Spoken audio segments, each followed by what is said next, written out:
Hey everyone, welcome to the show. So today I'm recording live with my great friend Stacey, who's back for a second time. Thank you so much for coming back. We're recording live, but we're streaming it a bit later. So feel free to drop questions in the comments, but we won't be able to answer them live. But anyway, thank you all for watching.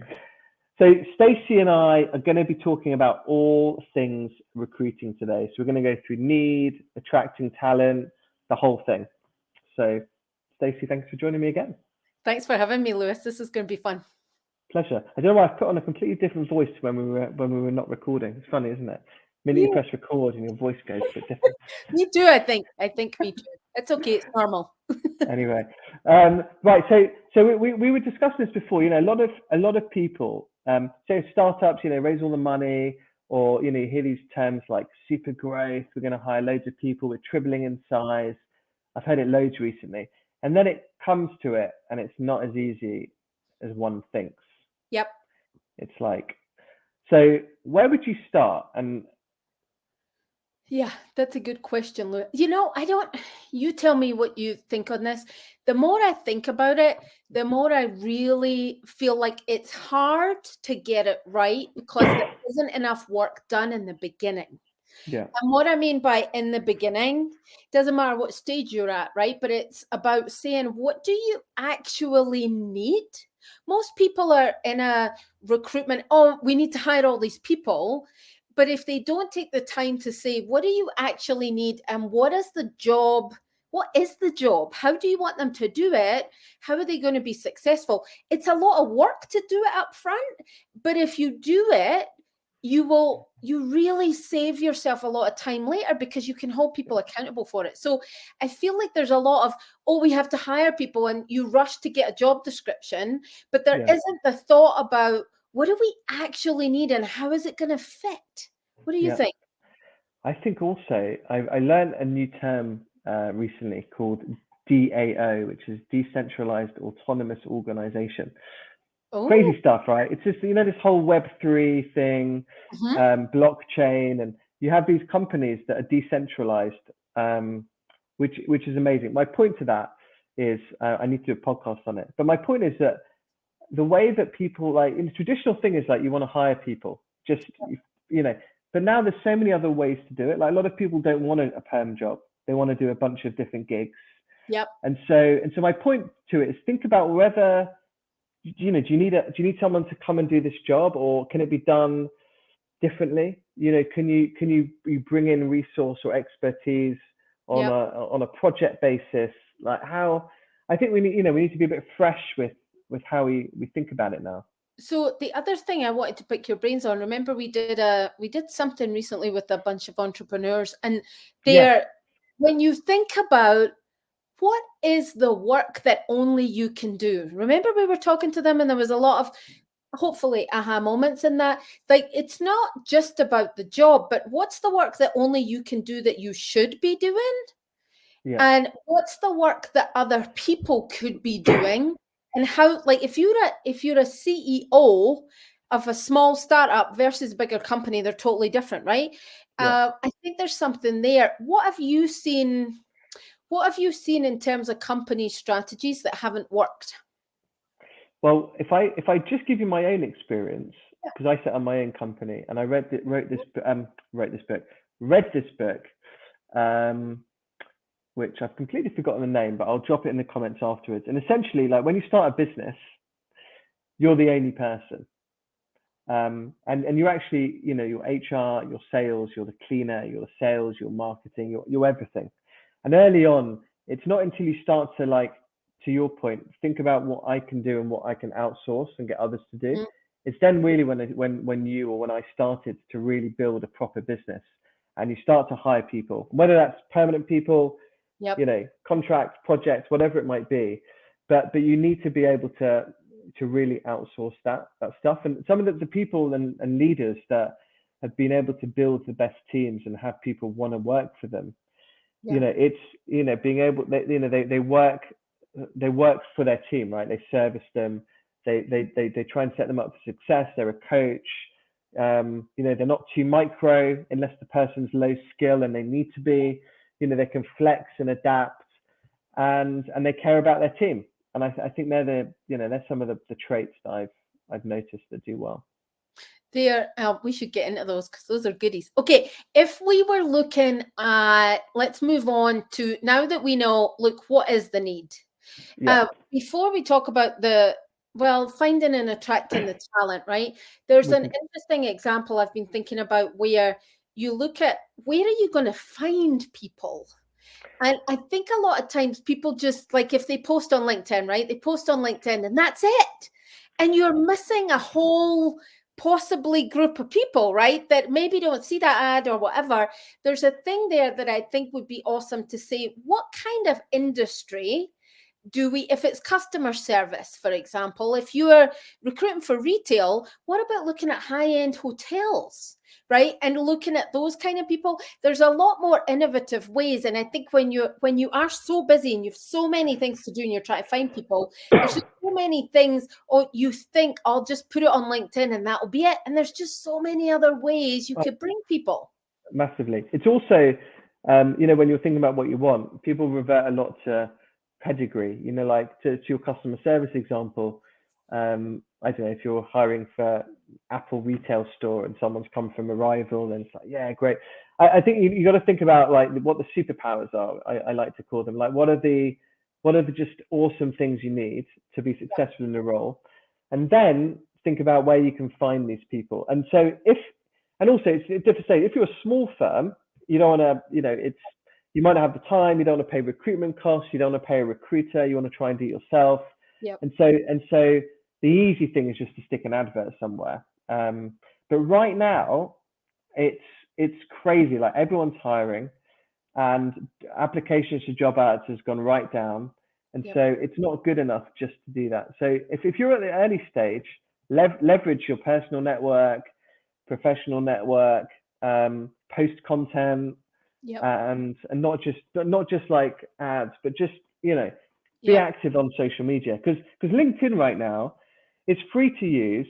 You can write a post that goes viral and thousands of people see it, and it's such a fantastic thing to do, to use to recruit and to get your story across. Yep. I would do that, and then also anywhere else you might, if you're a member of certain clubs or networks, university alumni networks, all of that stuff. Just think creatively about it. Can we go back to what you mentioned about the pedigree thing? Because it's so important. Okay, so I think I'm hoping it's shifted a little bit with the pandemic, but I think it's really old-fashioned, in my humble opinion, to say we have to get somebody who's been to XYZ university, right? Because there is a whole group of people that could add so much more value, that have street smarts. Maybe they weren't able financially, because let's face it, those big universities, they cost a lot of money. In America, it's crazy as well. America's insane. And you're not guaranteed to get the big job either. And you're going to spend years paying off that debt. So, but I feel like, and we know a lot of people who haven't gone to university, and they're total rock stars. I have a really awesome friend who's leading up L&D for Heathrow Airport. He doesn't have a degree, proudly. And he didn't need one. So, and when I think about, like, in his field, he's such a professional, and he got his break, right? So there's a part of it now where I just feel like it's old-fashioned to just look for the university. It's also bias, of course. If you've been at a certain university and then there's an automatic connection there with somebody, they might be good at the interview, but they're not good at, maybe doing the work. Who knows? I think the university thing is just outdated. I don't know if it's going to change with the pandemic, but I know a lot of people are saying, do we really need a degree? What does a degree do anyway? It means that you can finish something. You can get that with other things. I think what's annoyed me is when I go in and take a brief from a client and they say they've got to have a degree. And I was like, well, you don't have a degree. There was one client I saw that I knew they didn't have a degree. And they were like, got to have a degree. And I'm like, okay, how come? I didn't say it. I didn't want to embarrass them and say, hey, I know you don't have a degree. It's still like a degree. You do not need a degree to be successful in life. Like, just fact. A degree is an experience. Like, life's about, for me, just collecting experiences and University is an experience. You go there, you might live there, you learn and things like that. But it's not a predictor of whether you're going to be amazing at a job or amazing at life or anything like that. So it is what it is. I mean, look, some jobs, if you want to be a scientist, you've got to go do science at, like there's some jobs where you've got to go and learn stuff, like formally learn stuff, I think. But then others, you don't. So I think it's case by case. And then I think also if it's ever to hiring, so if you're in imagine you're in a big firm and you're a middle manager and you're being asked to hire someone and you go for the like risky candidate with no degree. Yeah. You don't want to be the one that's like, your boss is like, and they don't work out. And your boss is like, well, Stacey, like you've gone for this random candidate with no degree from where? From what's that? And then you're like trying to like scrape, like justifying your decision. Whereas if you like, well, look, I mean, they came from, this amazing firm and they had like a first degree and they didn't work out. You can kind of, so I think there's also that. I think it's very, that level, people are scared of losing their jobs and making bad hires. And I think there's a bit of that. What do you reckon? Have you seen that? Yeah, I do. It's fascinating. I think it goes back to the beginning, because if you take the time and you say, okay, what do we need? And what does the first year look like? I know it's hard when you're in the middle of it, right? But if you say, what is the first year going to look like? There's also this part of, oh, I have somebody and they're going to hit the ground running. Okay, great. They still need certain things. You can't just leave them alone. So if you get somebody really great, you have to also be prepared to put the time in for that day one, but also to think about what's the resources and support and things that they need to be successful here at this company. And then what happens if they don't work out? Because it's not, to your point, it's not about whether you have a degree or not, right? Some people, there was one awesome CEO and fintech CEO I was talking to the other day, and she said, look, I hired this person who was wanted to be our chief of product, and she's a small 4-person company, and she hired this chief of product, and this person came from a really big company, and she sold the company to this person. And she said, in the beginning, my team all said to me, why are we even looking at this person? They've come from this big brand name. How are they going to want to come with us? She was authentic. She didn't know the tech stuff, but she sold the story of, come work for me. This is what it's going to look like. But she also said to her, if the first year we have to get all these things done, if we don't, then it's up to both of us to say, what do I need to make you successful? What do you need? And if it doesn't work out, we've got to be honest. Yeah. And that was so refreshing, because that was in the beginning. And she hired her, by the way, and the whole team are thrilled, because she didn't want to be part of a big company anymore. She wanted to make a difference with this little scrappy company. And get on it, hustle. Honesty. It's interesting, because even I see it all the time. If someone, a lot of people don't want to work at big firms anymore. Not lately, yeah. They just don't. But then it's funny, because then if they're interviewing in a smaller company, you always hear the feedback. Oh, I don't know if they're going to suit our environment. We're really fast paced. It's a bit chaotic. It's a lot of grey. They've got to be comfortable being uncomfortable. All of these kind of things you hear all the time. Yeah. And they just assume that just because they've worked in a bigger firm, they're just not going to be able to cope with it. So it's funny, you hear it from both both ways. I don't know, humans are funny. Like, we're always looking for some reason or something. A lot of people look for the weaknesses or the reasons not to, or the derailers, or what it's like with these psychometrics and all of these assessments. And a lot of the hiring managers, they focus right in on these. Well, I'm not sure if they're going to they focus on the weakness stuff. And for me, just focus on the strengths. And if you're aware of where they're strong at, like, get them to do the stuff they're great at. Get other people to do the things that they're great at, and hopefully you can create a great team with nice balance and stuff. the assessments, you touched on something there, because it's almost that extra comfort, right?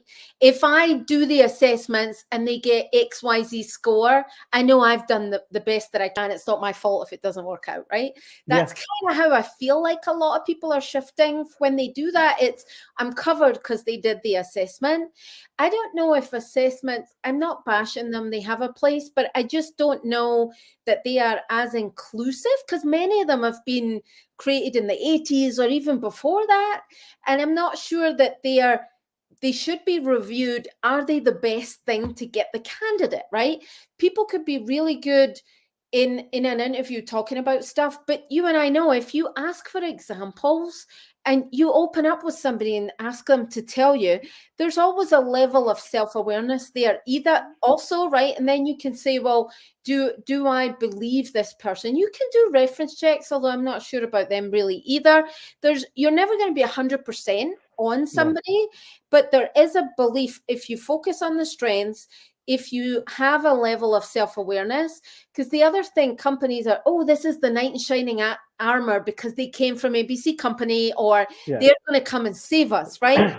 And that puts a lot of pressure on an individual or group of people to be great straight off the bat without really giving them that much. Like that onboarding day one, Lewis, it amazes me how many companies don't focus. They spend so much money and effort on recruiting people, and then they get them on the day one and they don't even have a computer. Like you can't even, you only get one day one. You don't get that back. It's true. And a lot of people on virtually as well, and you're sitting at home and you're making your own coffee, and there's I haven't got a computer going on. It's hard. I've had to really think about it. I've been onboarding people here, and it's like we've got to get it right, and try to, get the computer out and the whole thing. It's important to do. How have you done it? Because you've onboarded quite a few international people, I might say, over the last. How have you done it? What have you learned? Yeah, I have learned a ton. I mean, right now we're pretty remote. Yep. It's not always been like that. In fact, it's only been a week. And then the 2 days after I left my office, the 2 floors above caught fire. Crazy. What crazy timing. I mean, literally in central London. Story for another time. But it was meant to be. So we're fully remote, and we have people in the US, Canada, Europe, UK, because we're not in Europe anymore. So UK, and then I'm actually just about to kick off an APAC, which I'll have to tell you all about. Yes. With an old school friend of mine who's absolutely awesome. And so I've learned a lot, because I've never really, everyone's used, like over the years, most of my team have been in one location, and it's been the last 3-4 years it's really gone. And so even like ordering like computers locally, all of our systems are web-based, so the beauty is all I need to do is send them a laptop, and everything else I can do remotely. So that's really nice. And I just asked them, like, what do you need? What can I provide? How can I help? Over the last 2 years, I haven't been able to really go see them. I've started to do meetups. I went to New York a few weeks ago. I had a few people in Europe, lots of coverage. So just like trying to do those kind of things. And I've also said to people who are working remotely that, if they want a local co-working space or something like that, then we provide that for them as well. And then we do a lot online. Like we've been quite thoughtful with how we build like our relationships together and chat. I encourage them to do it individually. We've got little chats. We use Google Chat. We do a call for half an hour, unstructured, which we don't force people to come to. So it's been like that, and it's been really different. It's really different to how it usst to be. I mean, and the office thing is crazy, because I've never not had an office. So now I've got home, and then I go to a club, like a members club in London. It's like a co-working thing. And so I do that, and I work at home, and then that's good. Though. What have you done? You always send nice gifts and stuff when you hire people. So I think the swag is important. So here's the thing. I do think swag's important, but certain kind of swag, you got to be thoughtful about it, right? really, because there's some things that are not really that, but it's for the sake of it, right? It has to be thoughtful. I like to do one personal thing for each person that I hire. And even if I'm not hiring for my team, if I'm in a role where I'm hiring somebody, there was one recently where the person loved fly fishing. And I had got a certain kind of fly fishing net and things. Nice. And he was awesome. And he has an older dog, and it's sunny where he lives, really hot. So I got little booties. I don't agree with those things, but he uses them. And I sent them with just a couple of pieces of swag from the company, right? And I can't tell you, Lewis, it just makes a difference, right? Because you're paying attention. Yeah. And the dog passed away maybe 2 weeks ago, and I got a note saying the dog passed away, and I thought of you because I saw the booties, and and I was like, oh, that's so nice. And I don't work with him anymore, but I was like, this is cool, right? So it's the little things of. I always take time to ask people. And I think companies, if you're really big, you could do a little bit, because here's the thing, somebody in your company talks to that candidate often. Yeah, exactly. Right. Yeah. So there's not really an excuse if you have a couple of people, or if you have a couple of hundred people, or if you have more than 100,000, because a recruiter is talking to that person and getting to know them. Right. So Yeah. there's little things like that you can do. And that one in particular was a pretty senior position, but he was nervous because he was leaving a company he'd been with for a really long time. And it just really helped him feel welcome. So I think there's that. The swag, it's nice to have swag. I wonder if people really like it. So you talked about LinkedIn, it's free, right? When I was talking to my entrepreneurs the other day, I was saying, what do your people post about your company on LinkedIn? What are they telling people? And I got some folks saying, oh, my team don't. Well, that's free advertising, right? But if people are happy, they're going to want to share with other people, right? So swag is connected to that. If you get something personal, the amount of people on LinkedIn that are like, oh, look at this. I got Huey does it with the dogs. Look, they sent me a thing. And yeah. It makes a difference. It's nice to do. Yeah, definitely. If you're, for sure. It's really nice. It's nice to be thoughtful about it, because connecting it with hiring is, you want people to talk well about the experience and what it's like, and you as a leader, manager, you want them to, if you're in a larger firm, a lot of people come through referrals, so you can leverage what you're saying. You can leverage people's personal networks on LinkedIn or just generally, and you can get a lot of good people through that. If you treat people like crap, then it's going to be it's much harder to hire people. People will leave. Like this whole what was that company? The guy fired 500 over better.com. That's it. And then they got rid of another 1,000 or something. But the way that the guy did it, So I think it's just a no-brainer. Back to this kindness thing. Back to culture. Have a great culture. Care about your team. Just take an interest and make them feel good, and it will feed back into your ability to hire people. Because actually, I had a candidate. He went through a couple of interviews, and then he went to the third interview. There's a couple more left, and the interviewer was like, "This place is crap. Don't join." Oh no! Yeah. Part of me loves the honesty. like, oh, I know. And it was like, obviously the candidate was like, I'm out, right? I do not want to work for a firm that their team. So it was just like, wow, okay, cool. And so, well, it wasn't cool, but it was interesting. It was an interesting thing, because this person was not being treated well by their line manager, and there was a lot of stuff going on, and then it manifested in them telling a potential candidate, this is not a place you want to be working. Yeah, when I was thinking about when you said culture, so I don't know if there's the latest thing, and it's changing the DE&I leads to culture officers. It's the latest thing over here in this part of the world. Right. And it's. What do you think about that? I love it, because here's the thing: I think DE&I gets a bit of a rap as a trendy thing, and it's a little bit like an add-on, right? So Right. in my opinion, how I've seen it. And it's hard because it is about creating an inclusive culture where people can do their best, whatever that means. So if you're not actively focusing, when I say culture, to simplify it, what is the experience? If you ask people what are 2 or 3 words to describe the company that you're in, how does it feel and experience to you? That's the culture, right? You do or don't do anything with it, you still have a culture. What I love about the shift is that companies are saying, you know, it's bigger than just bringing in somebody to head the charge. At Realtor, we're looking for a DEI and philanthropy leader, which I personally love because it's calling out philanthropy, right? And I was talking to this amazing candidate, and he said, you know, if you do DE&I right, the philanthropy takes care of itself. And I was like, that is brilliant, right? Because it's so true. But then when I hear other candidates, which is why I mentioned it, they're saying, oh, well, actually, it's moving to be more culture, because companies are saying, you know what, it's not just about creating an inclusive environment. It is about the environment and it is about the culture.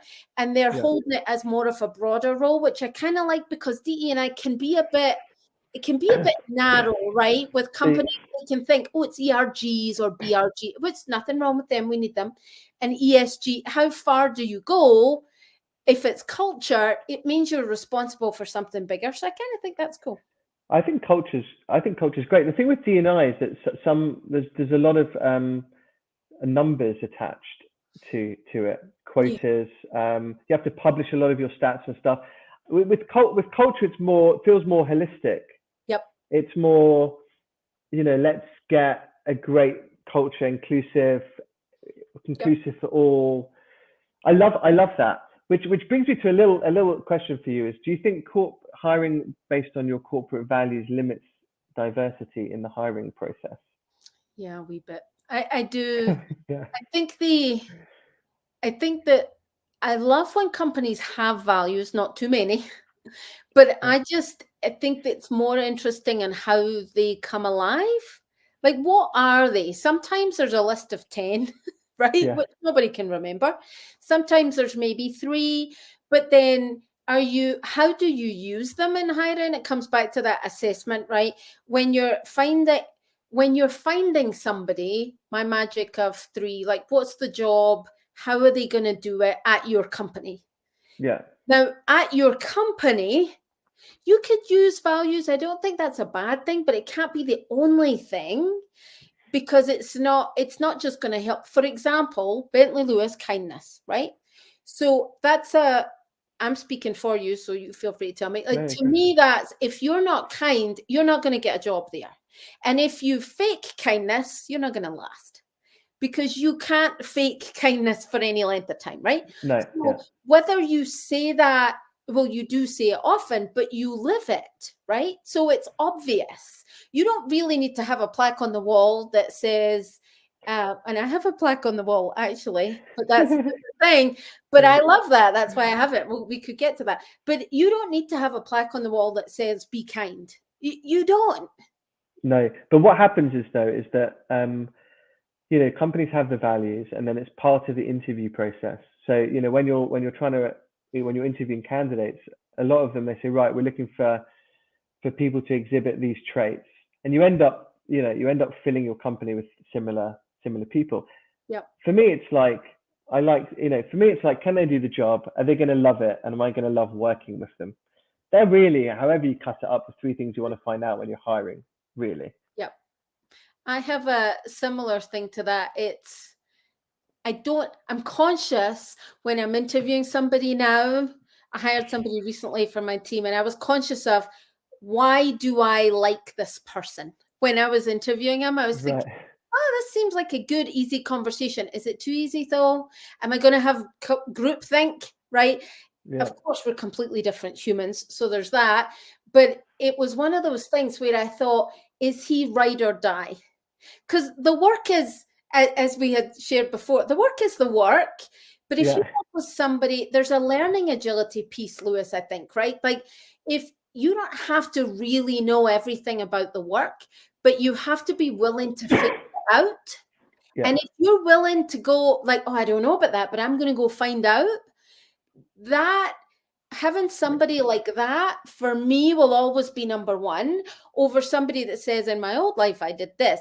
If people are not, if they don't have that learning agility, if you're in a high tech, fast growing company, which not be right, but if you're in a high tech, fast growing company, it matters if you have people who are up for it, because things are really, there's new things coming all the time. So if you have somebody who's going to say, I'm going to try and do it differently, they might fail at it, but at least they've tried. And they come out with a better result at the end of it. So that learning agility piece, there's something there that I feel like you could do anything with the team that say, I believe in us, we could do it. And we're 100%. going, But right? no, it's great. It also proves this pedigree potential thing. You know, I think Simon Sinek did a high will, high skill thing. Oh. You know, where you want like someone high. For me, you want someone who's high will. Yep. And you can train them on the skill. Yep. Right. Yep. If you have someone who's high skill that can't be bothered, it's the worst person. You know, just a nightmare. And trustworthiness. If you can't trust someone and they're low will, out. Your best person for me is someone who's high will, and then good level of skill. Like they need certain level of skill, but then they can up the skill game, upping the will game, like their motivation and desire and just attitude. Most what it's like. That people just often don't change. Unless they hate them, they're getting, I don't know, there's something really bad going on in their lives and stuff like that. But that aside, like just some people you just want people that are really up for it. And like, but back in the day, BC. I love that. Before COVID, I love that. BC in London, I could write a list of the people who weren't turning up because it was snowing, and they would live like the closest to the office. You just know that you know the ones that are like, fine working wherever because they're just doing an incredible job because they take pride in what they do, and you trust them. They're the traits I would like. The trust thing is a biggie. We have so we're implementing a completely new performance management system from scratch for 2,000 people in 2 weeks. Oh wow! That's why I look like I'm a bit tired. That's why you're high skill and high will.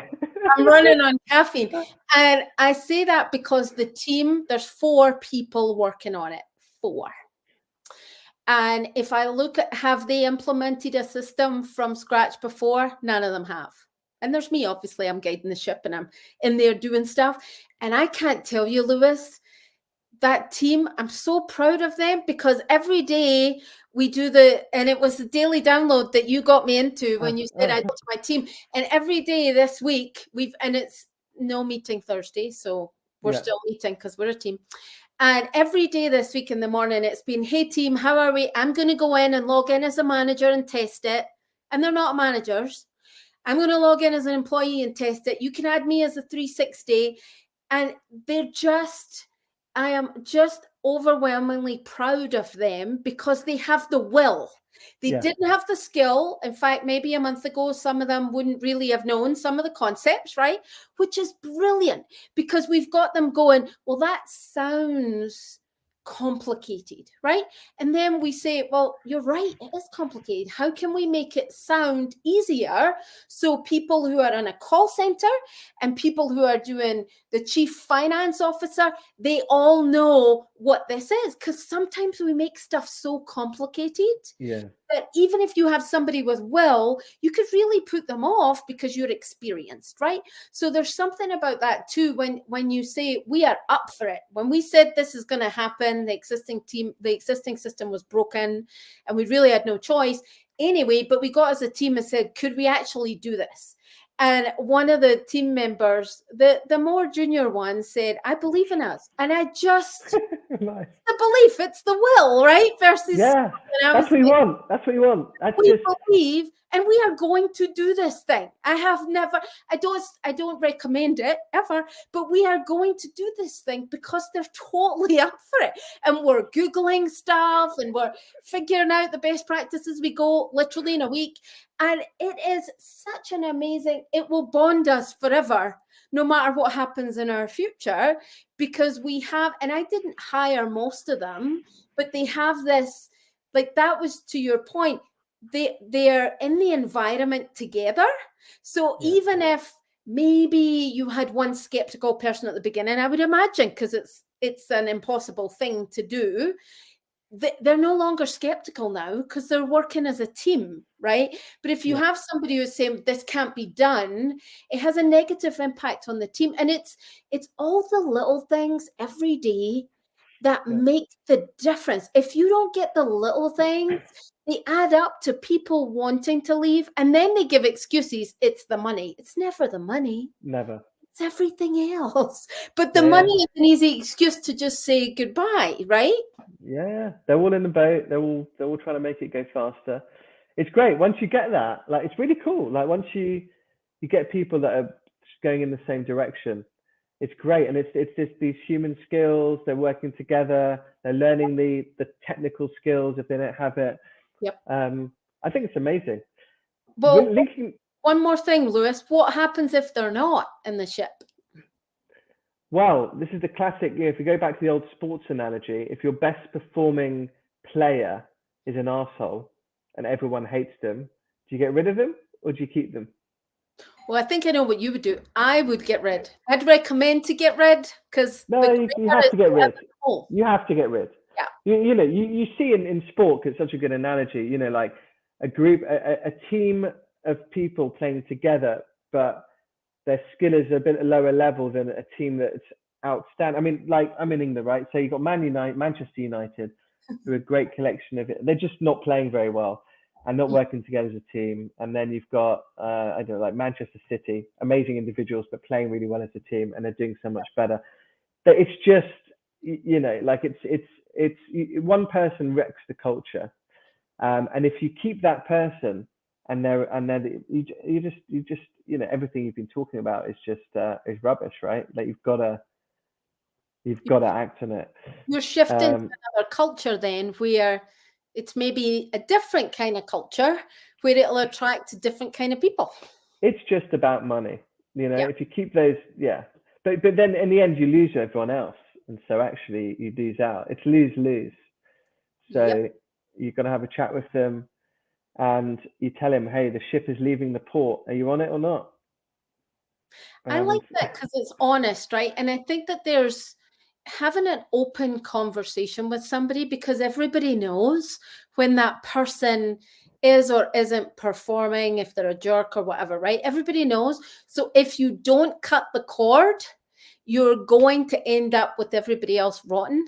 And that's just not good. And because everybody knows, it's not a great conversation. I've never had, I had one conversation that didn't go that well and seemed like a surprise. But years later, she came back and was like, that was the best thing that could have happened. At the time, it sucked, but it was the best thing, because I went on to do something else that I truly loved. Yeah. If you just be honest with people, because they know that everybody wants to do, this is a Stacey bubble, as you know, but everybody wants to do the best that they can with what they've got at that time. Nobody sets out to suck at work, but if they're not in the right fit, there's so many other jobs. Go find one. There's a place for everyone in this world, and that's just not your place. And sometimes it takes someone to like push you to make a change. But there is always a spot for someone, There is. I believe there's always a spot. Linking it back to attracting talent as our last little piece. Yes. Just for me to sum it up, it's this like, all of the things we've talked about go into like your storytelling, which is key for me. Talk about that, yes. Yes. Storytelling. For me, it's like, if you're trying to hire people, long gone are the days of, so Stacey, why do you want to come work here? Because most of the time they'll be like, well, actually, I'm quite happy where I am. Why should I want to come work for you? And so if you're hiring, you've got to work really hard to get your story together. And, all of this culture stuff we're talking about, you know, you want the story to be the same the more people they meet. You want it to be the same when they join. So for me, it's thinking about the story, communicating all these different things, and giving them time to ask lots of questions and stuff. That's a few tips for me. Can we put a plug in for please do not ask anyone, tell me about yourself? If anybody's listening, find something else. If you're not ready to interview somebody, just don't. Tell me about yourself is such an awful question because it's so broad. And it just appears, even if you're prepared, it appears like you're killing time. And then the person is, if it's a young whippersnapper, maybe it's okay because they might not have that much professional stuff. But if I get asked that, I think, do you want me to go back to my childhood? Where do you want me? Do you want me to go back to 96? Like, where is helpful? And I don't know if you're a detail-oriented person or not. So there's also that. I do want to touch on if you have, and this links the storytelling with the employee value proposition, right? That's the latest, another EVP thing. But why would people come work for your company? And why would they come work for you? Right? I mean, you're quite open. It's consistent on LinkedIn that you care about kindness, all of these things. If somebody didn't care about kindness, they would clearly see that that's what you're about. It's one of your pillars, right? So it's very clear because you're active on LinkedIn and other things. You give back a lot. So it's very clear. What is it like for others? Because if you're looking for a job, you're looking at the website. Usually you're trying to find people who work there. You're looking at their LinkedIn. But there is nothing like having a conversation where you can then say, hey, do I want to work with this person? Right. And then being able to live up to that. If it's I remember my recent hire saying, this is going to be hard because we're building this thing. It's not going to be easy, but we're going to have fun. And I don't really know how hard it's going to be, but I know it's going to be hard and we're up for it. And if there was another candidate who said, you know, I'm not there yet. I don't want that. And I said, you know, that's awesome that you shared that. And we're going to keep in contact because you were honest about it. Like, that's the thing. If you then sign up for something and it's not what you wanted for the sake of getting a job, it's not going to work. It's the worst. No, it's the worst. Yeah, you've got to be, but it's both sides, you know, to candidate and as a hiring manager, you've got to be just completely open, honest, realistic with what the job is, the challenges and stuff like that. Like, it's super important. Yep. Definitely. What's the question you would, instead of tell me about yourself, what would you say? Do you know what? There's two ways to go about it. I quite like when I'm advising people on how to interview and stuff. I quite like giving the candidate the time at the beginning. I kind of switch it a bit because it's quite disarming. And I would say, you know, hey, great to meet you. You know, what would you like to know? Do you have any questions? Yeah. You know, I just give them like the time to find out. They then start asking questions and stuff. And then I dive into the next part would either be, it depends on what you're interviewing for, but you can ask them to go through their story. I mean, a lot of people like to go through the CV and the resume, which isn't sometimes not a great way because they end up just reeling off.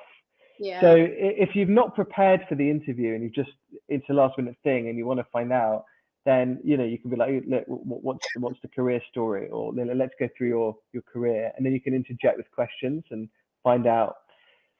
So it's that I quite like being a bit informal at the beginning, makes people feel comfortable because vibe really matters. Like, if you vibe with someone and you have a good, you know, it really, so I do that. I've seen some dreadful, like, questions, you know, like these classic, like, you know, tell me, like, you know, all these, like, tell me a time when you, or nightmare. So just steer clear of that. I even saw a question. Someone was like, do you have are you married? Are you planning on having any kids? Don't ask that ever. I thought you're not allowed to ask that anyway. You're not. Don't ask that ever. And make sure also you check your state, because you can't ask people's remuneration depending on state. Yeah, that's true. That's there's a lot more now that are adding to that. So certainly US. So be careful with that. But for me, my whole kind of style now is a bit less formal to try and make people feel comfortable, because interviewing is such a like an unnatural scenario, right? It's a bit like speed dating. You got half an hour to an hour, make an impression, and it's not always, it's not always the best people to get the job. It's people that interview the best, and you're not hiring the best CV or the person that's interviewed the best. You're hiring for the stuff we've talked about, and they might not exhibit like it's. Yep. It's not always.